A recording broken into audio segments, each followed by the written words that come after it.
Welcome back to Mega Man Zero. Last time, we went to the disposal center and took down Aztec Falcon, who is a real jerk, but I actually didn't have too much of a difficult time with him this time. I guess I just kinda have him down. Out of spite, I've kept his pattern over the years, in case I needed to fight him again. But now we're at the point of the game where it opens up a little bit more. You are allowed to take on a bunch of missions in whatever order you want. Some missions are unlocked by doing other missions. This one is no exception. But while you can fail missions and permanently lose out on them, the order you take them on in doesn't actually matter all that much. So, this is the one that's first on the list, and it is the one I always tackle first because, I don't know, I feel like it's important.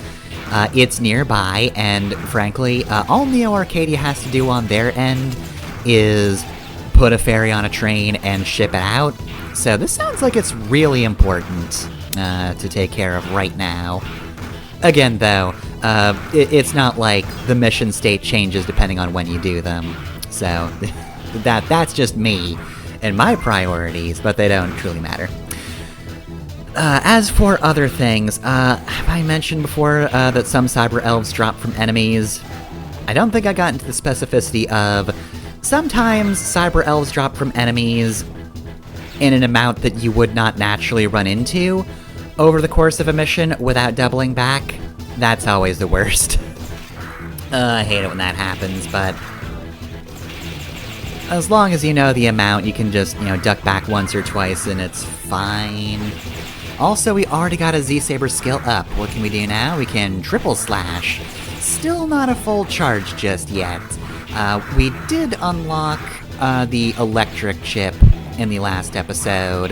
That allows us to use the electric element if we can charge. So, if you want the ability to actually use elemental weaknesses, you do need to go and grind for a bit.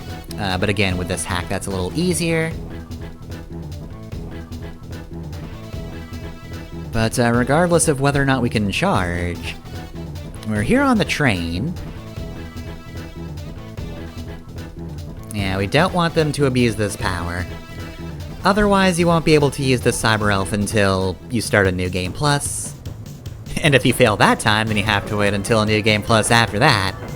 In a vicious cycle of messing up this one mission over and over again, and for some reason not just loading a save game. It's a weird Iron Man that you're playing, Straw Person, I've just thought of. So this is another area where you do need to double back to get the Cyber Elf from the enemies. I feel like it's mostly an early game thing. I feel like a lot of the later game enemy drops are a lot kinder, and it's just, if you just kill the enemies as you go, it's fine, and you get the Cyber Elf. It's just for the early missions. Yeah, they make you do this a few times. It's a little rude.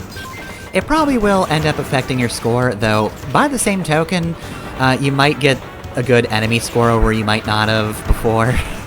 I think one of the things I don't like about the ranking system is, even if you do really well, it is hard to get a perfect score, often because it either comes down to time or enemies.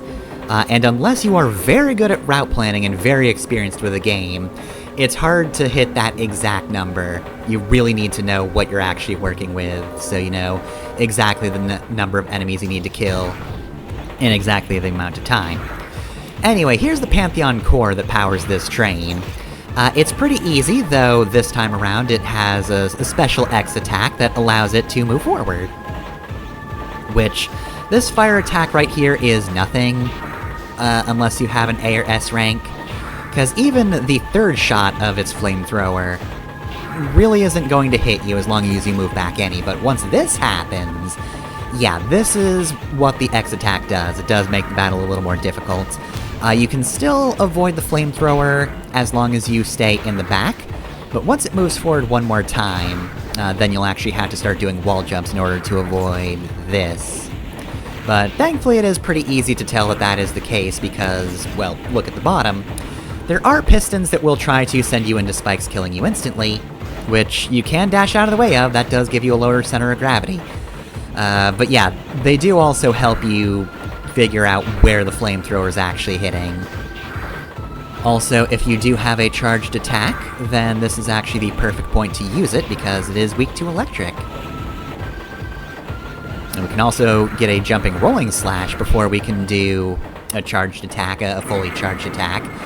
Though if I'm going to be honest, the rolling slash might actually be a little more broken than charging attacks. Now, granted, you can't underestimate hitting people with their elemental weaknesses, but rolling slash is maybe one of the best things in your arsenal. So it's a good thing I got this so soon. I absolutely would not have gotten that so soon if I were playing the vanilla version. You just do not get saber skills that quickly. And there are a bunch of them, there's so many to learn, but it makes sense. It's the Z-Saber, it's the cool weapon. They do want you to use it a lot, and you probably want to use it a lot as well. Ciel is also going to introduce Cyber Elf growth here,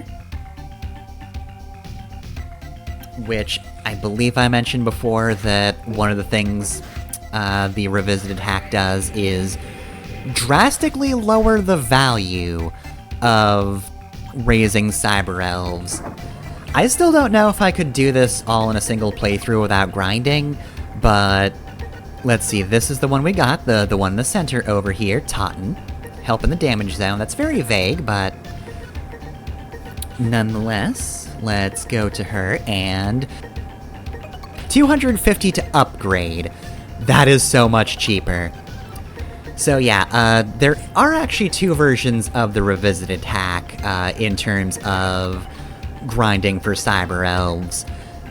So there is one that makes the values basically equivalent to Mega Man 02, which, you know, even in the vanilla version, those values are way lower than the first games, which is definitely a very helpful thing. Also, you better believe I'm equipping my man Beezus.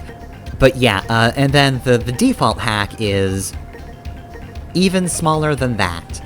So yeah, like I said, I still think I am not going to be able to fully upgrade all the Cyber Elves on a single playthrough without grinding, but let me tell you, this takes multiple playthroughs to do in vanilla. Now, the good thing is, of course, Cyber Elves do stay consistent between files, so whatever you have fed to the Cyber Elves, even if you haven't used them, will remain. So unlike weapon levels, you can keep those, but I'm still glad it's a lower amount. Anyway though, that'll be it for Mega Man Zero. See you next time.